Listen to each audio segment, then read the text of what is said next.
আসসালামু আলাইকুম প্রিয় দর্শক, আপনাদের মাঝে আজকে একটি ভিডিও নিয়ে আসছি।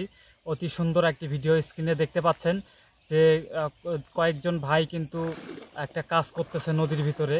তো তারা কিন্তু কুইচা মারতেছে, কুইচা যেটাকে গ্রাম্য ভাষায় কুইচা বলা হয়। তো কিভাবে এটা ধরে সেই জিনিসটা কিন্তু আজকে আপনাদেরকে দেখানোর জন্য নিয়ে আসছি। তো দেখতে থাকবেন অবশ্যই, যারা সম্পূর্ণ ভিডিওটা দেখবেন অবশ্যই সব শেষে একটু কমেন্ট করে যাবেন যে আসলে ভিডিওটা আপনাদের কেমন লাগলো। তো প্রিয় বন্ধুরা, আপনাদেরকে দেরি না করে চলুন সেই জিনিসটা দেখে নিয়ে আসি যে কুইচা কিভাবে ধরা হয়। তো চলুন দেখে নিয়ে আসি। আমাদের গ্রামের পাশ দিয়ে চলে গেছে ছোট্ট একটি খাল। হঠাৎ দেখি সেই খালে কিছু মানুষের আনাগোনা। আমি অত্যন্ত আশ্চর্য হয়ে চলে গেলাম সেই মানুষগুলোর দিকে। গিয়ে দেখলাম সেখানে বেশ কয়েকজন মানুষ, তারা নদীতে নেমে কিছু একটা খুঁজতেছে। হয়তো বা তাদের সাথে একটা ব্যাগ লক্ষ্য করলাম। প্রায় 3 জন মানুষ, সবার হাতে সুতার মতো আর কাটার মতো কিছু একটা, অনেকটা বর্ষার ফলার মতো।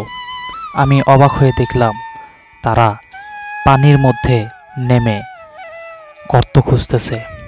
এই যে খালটা দেখতেছেন, খালের পাশেই যেগুলো গর্ত রয়েছে, এই গর্তগুলোকে তারা খুঁজে খুঁজে বেছে নিচ্ছে। আমার বুঝতে বাকি রইল না তারা আসলে সাঁওতাল জনগোষ্ঠীর কেউ একজন হবে। আসলে আমি তাদের সাথে কথা বললাম, কথা বলে যেটা জানতে পারলাম তারা কুইচা মারতে এসেছে। ব্যাগ ভর্তি তাদের কুইচা মারার সরঞ্জাম দেখলাম কেঁচো এবং আরও অনেক কিছু। বিশ্বাস করেন ভাই, আমি সবচাইতে বেশি আশ্চর্য হয়েছি তাদের জীবিকা নির্বাহের এই হাতিয়ারগুলো দেখে। ছোট্ট সুতা আর তার মাথায় একটা বর্ষার ফাল, সেই সাথে একটি ব্যাগ, সেটা নিয়েই এরা জীবিকা নির্বাহ করছে। দৈনিক প্রায় 50 থেকে 60টি কুইচা ধরতেছে। সুশৃঙ্খলভাবে কয়েকজন মানুষ একসাথে কাজ করতেছে, কোনো ঝগড়াঝাটি কিংবা কোনো বিশৃঙ্খলা নেই। কথা বলে জানতে পারলাম তারা উত্তরের জেলা দিনাজপুরের ঘোড়াঘাট অঞ্চলের মানুষ।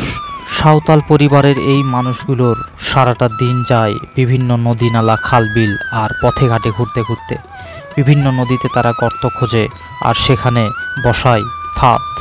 বর্ষার ফলার মাথায় একটু চারা কিংবা অন্য খাদ্য দিয়ে তারা গর্তের মুখে দিয়ে দেয়।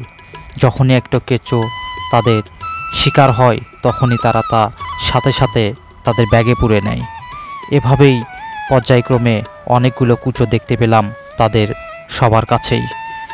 তো প্রিয় দর্শক বন্ধুরা, এই সমস্ত ছোট্ট মানুষগুলো যারা একেবারে দুর্বিষহভাবে জীবনযাপন করছে, তাদের নিয়ে আপনার চিন্তাভাবনা কি? আপনার এলাকাতে কখনো কি দেখেছেন এদেরকে? আপনার এলাকার যে সমস্ত নদী নালাগুলো আছে সেখানে কি কখনো চোখে পড়েছে?